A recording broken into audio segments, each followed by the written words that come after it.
Քիմ Քարդաշյանը NASA-ին է հարցնում, սա արտաշխարհիկ նավ է, պատասխան՝ ոչ, պարզապես գիսաստղ, բայց համացանցը համոզված չէ։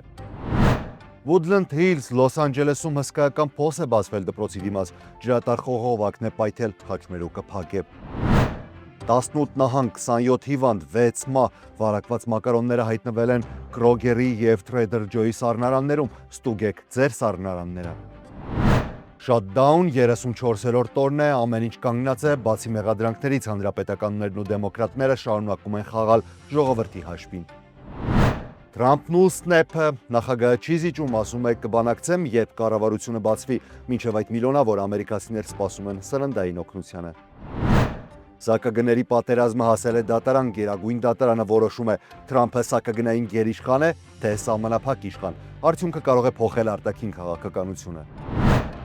Լոս Անջելեսը ներկվել է կապույտով, Դոջերսը կրկին չեմպիոն է, հաղթական շքերթ, երկպար քաղաքը դարձյալ բեյսբոլով ապրող էպիկենտրոն է։ Այս եւ այլ թեմաների մանրամասները հաջորդ թիվ։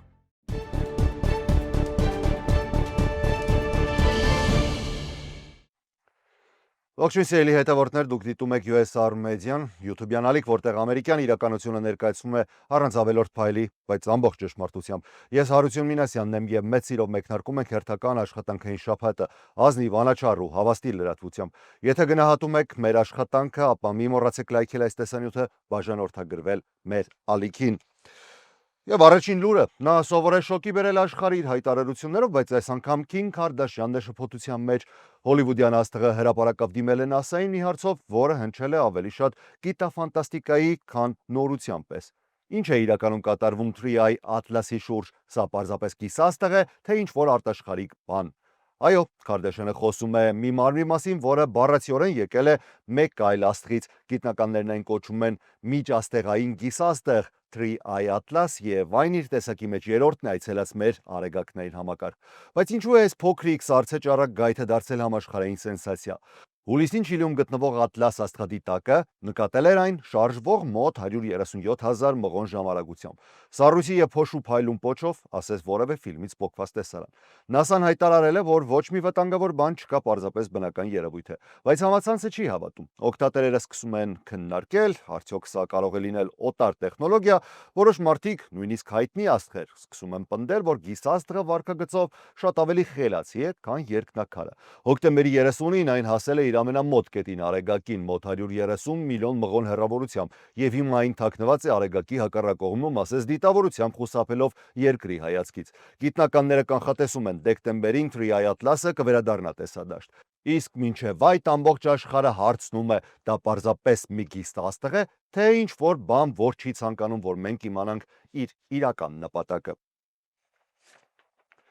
Լոս Անջելեսի Woodland Hill ցաղամասում ջրամատակարարման եւ էլեկտրաէներգիայի վարչության խմբերը աշխատում են հսկայական փոսահորի վերականգնման վրա։ Փոսահորը բացվել է Valley Circle բուլվարի եւ Mary on A Street-ի խաչմերուկում, շատ մոտիկ high school-ին։ Ըստ նախնական տվյալների, փոսի պատճառը եղել է ջրատակ խողովակի վնասումը հողի տակ, որն էլ առաջացրել է հողի սուզում եւ մեծ խաչմերուկի փլուզում։ Տեղում աշխատում են վերականգնման եւ անվտանգության ծառայությունները, խաչմերուկ ամբողջությամբ փակ է, երթևեկության համար, իսկ շրջակա բնակիչներին հորդորում են խուսափել տարածքից մինչև աշխատանքների ավարտը։ Այս պահին հստակ չէ, ջրամատակարարումը ամբողջությամբ անջատված է շրջակայքում, սակայն ջրային ծառայության մասնագետները փորձում են վերականգնել համակարգը հնարավորինս արագ։ Փոսահորը զբաղեցնում է խաչմերուկի գրեթե ամբողջ տարածքը, իսկ վերականգնման աշխատանքները ըստ մասնագետների կարող են տևել նույնիսկ օրեր։ ԱՄՆ առողջապահական ղեկավարությունը հայտնել է, որ 18 նահանգներում արձանագրված լիստերիոզի բռնկումը կապված է պատրաստի մակարոնային ուտեստների հետ, որոնք վաճառվել են մի շարք խոշոր սուպերմարկետներում, ներառյալ Քրոգերը եւ Trader Joe-ն։ Ըստ հիվանդությունների վերահսկման եւ կանխարգելման կենտրոնի CDC, այս հիվանդություններից առայժմ արձանագրվել է 6 մահ եւ 27 վարակման դեպք, որից 25-ը հոսպիտալացվում։ Վերջին տվյալներով հաշվետվության մեջ ավելացվել են եւս 2 մահ եւ 7 նոր դեպք։ Վարակները գրանցվել են Կալիֆոռնիա, Հարավահավայան կղզիներ, Ֆլորիդա, Իլինոյս, Ինդիանա, Լուիզիանա, Միչիգան, Մինեսոտա, Միսսուրի, Հյուսիսային Կարոլինա, Նևադա, Օհայո, Օրեգոն, Հարավային Կարոլինա, Տեքսաս, Յութա, Վիրջինիա եւ Վաշինգտոն նահանգներում։ FDA եւ CDC-ին հորդորում են սպառողներին ստուգել իրենց առներանները եւ անմիջապես նետել նշված ապրանքները սննդային վարակներից խուսափելու համար։ Լիստերիան հատկապես վտանգավոր է հղիների, տարեցների եւ թույլ իմունային համակարգ ունեցող մարդկանց համար։ Հիվանդության ախտանիշներն են բարձր ջերմությունը, գլխացավը, մկանային ցավերը, պարանոցի կարկամությունը, կոորդինացիայի կորուստը, ցնցումները եւ ընդհանուր հոգնածությունը։ Առողջապահական մարմինները շարունակաբար հետևում են իրավիճակին եւ զգուշացնում, որ վարակը կարող է տարածվել նոր շրջաններ, եթե վտանգավոր արտադրանքը ժամանակին չհանվի շրջանառությունից։ Այսօր Միացյալ Նահանգներում կառավարական գործունեության մասնակի դադարեցման 34-րդ օրն է։ Այն պատմության մեջ երկրորդ ամենաերկար փակումն է եւ ըստ ամենայնի կգերազանցի նախորդ ամենաերկար ցուցանիշը 35 օրը։ Այսօր եւս բացառություն չէր, հանրապետականները մեղադրում են դեմոկրատներին կառավարությունը փակ պահելու եւ միլիոնավոր ամերիկացիների տառապանքն օգտագործելու քաղաքական նպատակներով։ Հանրապետականների պնդմամբ դեմոկրատներն արդեն 14 անգամ մերժել են կառավարության վերաբացման առաջարկը, որը թույլ կտար վճարել զինծառայողներին, օդային երթևեկության վերահսկողներին, սահմանապահներին եւ ապահովել սննդային օգնությունը ցածր եկամուտ ունեցող ընտանիքների համար։ Ներկայացուցիչների պալատի խոսնակ Մայք Ջոնսոնը հայտարարել է. Դեմոկրատներն են փակել կառավարությունը։ Մենք քվեարկել ենք այն բացել օգտին առանց պայմանների, բայց նրանք շարունակում են խաղալ քաղաքական խաղեր ժողովրդի հաշվին։ Անդրադառնալով առողջապահությանը հանրապետականները պնդում են, որ հենց դեմոկրատների Օբամաքերն է, որ բարձրացրել է ամերիկացիների ապահովագրության գները 60-ից 80%-ով։ Խոսելով քաղաքական լարվածության մասին, հանրապետականները պնդում են, որ դեմոկրատ առաջնորդները Հաքիմ Ջեֆրիսն ու Չակ Շումերը վախենում են սեփական կուսակցության ծայրահեղ ձախ թևի վրեժից եւ դրանով պայմանավորված չեն ցանկանում բացել կառավարությունը։ Վաշինգտոնում կոնգրեսում կայացած ասուլիսի ժամանակ ԱՄՆ ներկայացուցիչների պալատի դեմոկրատական փոքրամասնության առաջնորդ Հաքիմ Ջեֆրիսը կոշտ հայտարարություններով է աչքի ընկել, ուղղված նախագահ Դոնալդ Թրամփի վարչակազմին եւ հանրապետական կուսակցությանը առհասարակ։ Նա հայտարարել է, որ երկիրը փակուղում է Թրամփի եւ հանրապետականների կողմից ստեղծված ճգնաժամի հետևանքով, եւ դեմոկրատական կուսակցությունը պատրաստ է երկուսակցական բանակցությունների կառավարության բացման եւ սոցիալական ծրագրերի վերականգնման համար։ Ջեֆրիսը խիստ քննադատել է Թրամփի վարչակազմին այն բանի համար, որ դադարեցվել է սննդային աջակցությունը մոտ 42 միլիոն ամերիկացու SNAP ծրագրի վճարումները, ընդգծելով, որ նրանց թվում կան 16 միլիոն երեխա։ Ավարտելով իր ելույթը Ջեֆրիսը վստահություն է հայտնել, որ դեմոկրատները կհաղթեն Նյու Ջերսիի, Վիրջինիայի, Կալիֆոռնիայի եւ այլ ընտրություններում, քանի որ ժողովուրդը հոգնել է Թրամփի իշխանության քաոսից։ Ամերիկան գնում է սխալ ուղղությամբ, մենք առաջարկում ենք այլընտրանք, արդարություն, առողջապահություն եւ արժանապատիվ կյանք բոլորի համար։ Սա մեր պայքարի իմաստն է, եզրափակել է Ջեֆրիսը։ Այս ամենի ֆոնին շարունակվում են օդանավակայաններում թռիչքների չեղարկումներն ու ուշացումները։ Միայն 3 Լոս Անջելեսի միջազգային օդանավակայանում ժամանող չվերթները միջինում ուշացել են 61 րոպե, իսկ առավելագույնը ավելի քան 2 ժամ։ Սա արդեն երկրորդ անգամն է մեկ շաբաթվա ընթացքում, երբ LAX-ում թռիչքները կամ ուշացումներ են ունենում, կամ առհասարակ անցնում են ground stop-ի։ Ուղևորներին խորհուրդ է տրվում հետևել իրենց ավիաընկերությունների թարմացված տեղեկություններին թռիչքների հնարավոր ուշացումների կամ փոփոխությունների մասին տեղյակ լինելու համար։ Շարունակենք թեման, նախագահ Դոնալդ Թրամփը CBS-ի 60 Minutes հաղորդման ընթացքում հայտարարել է, որ չի ենթարկվի դեմոկրատների ճնշմանը։ Ես չեմ պատրաստվում շանտաժի ենթարկվել։ Նրանք կորցրել են իրենց ուղին։ Եթե չքվեարկեն, դա իրենց խնդիրն է։ Թրամփը կրկին ընդգծել է, որ պատրաստ է բանակցել միայն այն բանից հետո, երբ կառավարությունը վերաբացվի։ Այս դիրքորոշումը նշանակում է, որ պետական փակուղին կարող է շարունակվել դեռ երկար, քանի որ հերթական քվեարկությունը նախևառաջ սպասվում է 5 կամ ուրբաթ, եւ եթե սա էլ հաջողությամբ չպսակվի, 1 շաբաթ էլ կհեռանանք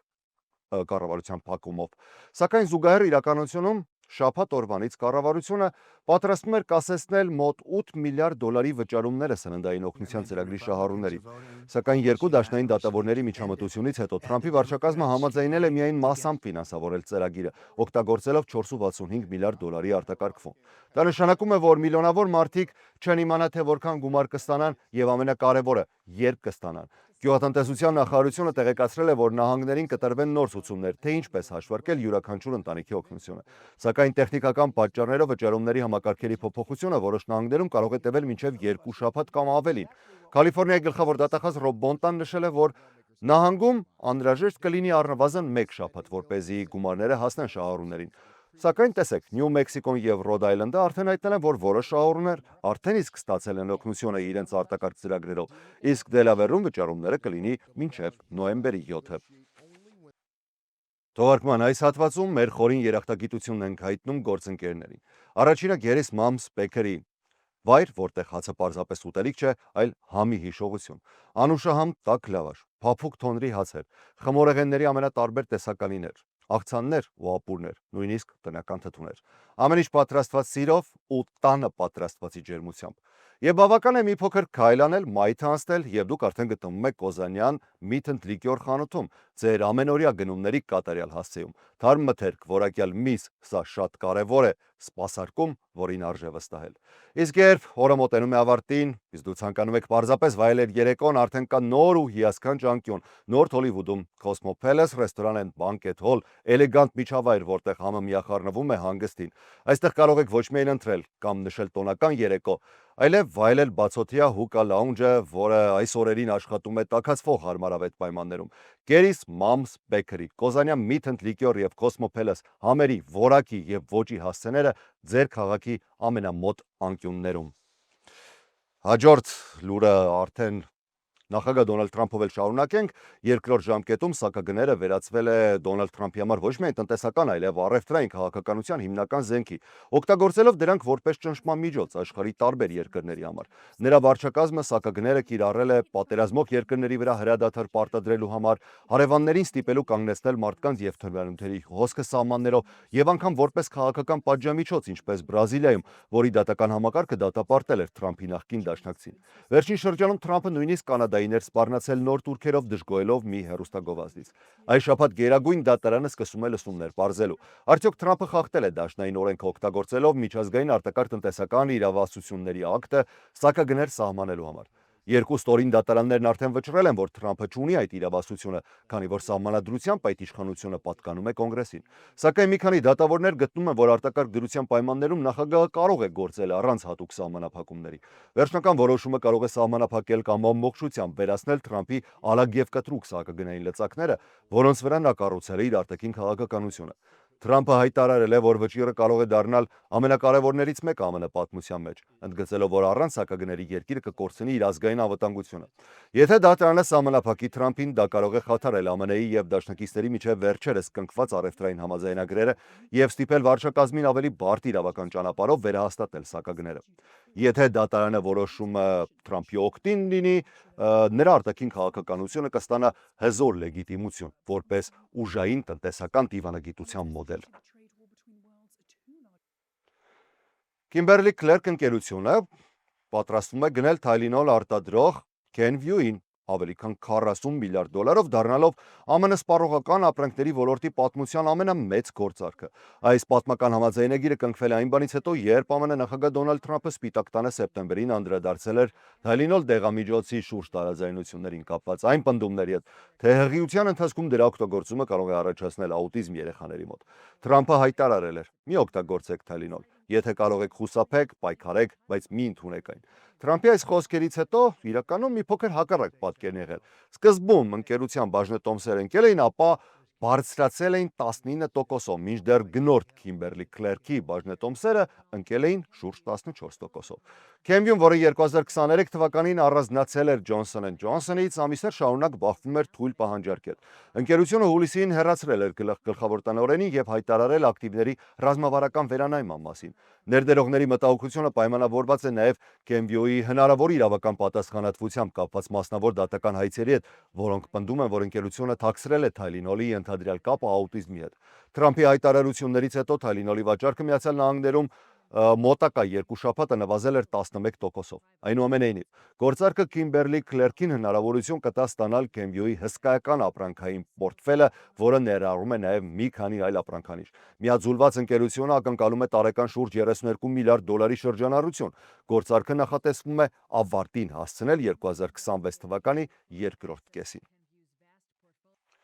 Նյու Յորքի քաղաքապետի ընտրություններից մեկ օր առաջ տեխնացուները քարոզարշավի եզրափակիչ փուլում էին։ Նախկին նահանգապետ Էնդրյու Կոմո Մանհեթենում եւ Բրոնքսում ձեղձեղումներով է առաջ ընթացել ու միաժամանակ դատապարտել սոցիալիզմը։ Դեմոկրատ Զորա Մամդանին կողմնակիցների հետ անցել է Բրուքլինի կամուրջը, իսկ հանրապետական Քյորտիս Լիվան քարոզարշավ է անցկացրել Կոնի Այլանդում։ Քարոզարշավը մոտեցել է ավարտին, ներառելով վաղ քվեարկության ավարտը, Դոնալդ Թրամփի միջամտությունը հեռուստատեսային հարցազրույցում եւ Կուոմոյի արհեստական բանականությամբ ստեղծված հարձակումային գովազդների հրապարակումը։ Վաղ քվեարկությանը մասնակցել է 735,000 մարդ, ավելի քան 4 անգամ գերազանցելով 2021-ի քաղաքապետի ընտրությունների ցուցանիշը։ Թեև այդ թիվը չի հասել նախորդ տարվա նախագահական ընտրությունների 1.1 միլիոնին, կիրակի օրը, վերջին օրը որոշ տեղամասերում հերթերը ձգվել են շենքի շուրջ ու քվեարկությունը մեկ անձի համար երբեմն տևել է մոտ 1 ժամ։ Նախագահ Թրամփը Նյու Յորքի նախկին բնակիչը ամիսներ շարունակ ազդեցություն է թողնում այս մրցապայքարի վրա։ Նա սպառնացել է նաև Մամդանիին ձերբակալել, արտաքսել եւ քաղաքը վերահսկողության տակ առնել, եթե վերջինս հաղթի։ CBS-ի 60 Minutes հաղորդման հարցազրույցում Թրամփը ասել է. «Եթե Մամդանին հաղթի, ինձ համար դժվար կլինի որպես նախագահ մեծ գումարներ հատկացնել Նյու Յորքին»։ Նա Մամդանիին անվանել է կոմունիստ եւ հավելել. «Ես Կուոմոյի երկրպագուն չեմ, բայց եթե ընտրությունը լինի վատ դեմոկրատի եւ կոմունիստի միջև, ես միշտ կընտրեմ վատ դեմոկրատին»։ Լոս Անջելեսը կրկին կապույտով էր պատված։ Քաղաքի կենտրոնում տասնյակ հազարավոր երկրպագուներ դուրս էին եկել նշելու Դոջերսի պատմական հաջողությունը, անընդմեջ երկրորդ եւ ընդհանուր 9-րդ հաղթանակը World Series-ում։ Շքերթը մեկնարկել էր առավոտյան ժամը 11-ին, սկսելով Temple Street-ից եւ Broadway-ից անցնելով քաղաքի գլխավոր փողոցներով։ Շքերթին հաջորդել է մեծ տոնակատարություն Dodger Stadium-ում, որտեղ խաղացողները, մարզիչները եւ նրանց ընտանիքները շնորհակալություն են հայտնել երկրպագուներին ու ամբողջ քաղաքին աջակցության եւ ամենացորդ սիրո համար։ Թիմը հաղթանակը նվաճել է շաբաթ օրը Թորոնտոյում կայացած 7-րդ խաղում, դառնալով առաջին ակումբը վերջին քառորդ դարում, որը կարողացել է հաղթել 2 անընդմեջ առաջնություններ։ Այս տարվա սերիայի MVP է ճանաչվել ճապոնացի Յոշինոբո Յամամոտոն։ Տոնական միջոցառումը հեռարձակվել է ուղիղ եթերով եւ առցանց թույլ տալով երկրպագուներին ամբողջ աշխարհում միանալ Լոս Անջելեսի հպարտության օրվան։ Քաղաքը եւս մեկ անգամ ապացուցել է, որ Դոջերսը պարզապես բեյսբոլի թիմ չէ, դա քաղաքի ոգին է, հաղթանակի միասնականության եւ հավատարմության խորհրդանիշ։ Եվ այս սիրուն, թեկուզ եւ կապույտ նոտայի վրա էլ ավարտենք այսօրվա թողարկումը։ Ես Հարություն Մինասյանն եմ, շնորհակալ եմ ուշադրության համար։ Ամենակարևորը՝ առողջ եղեք։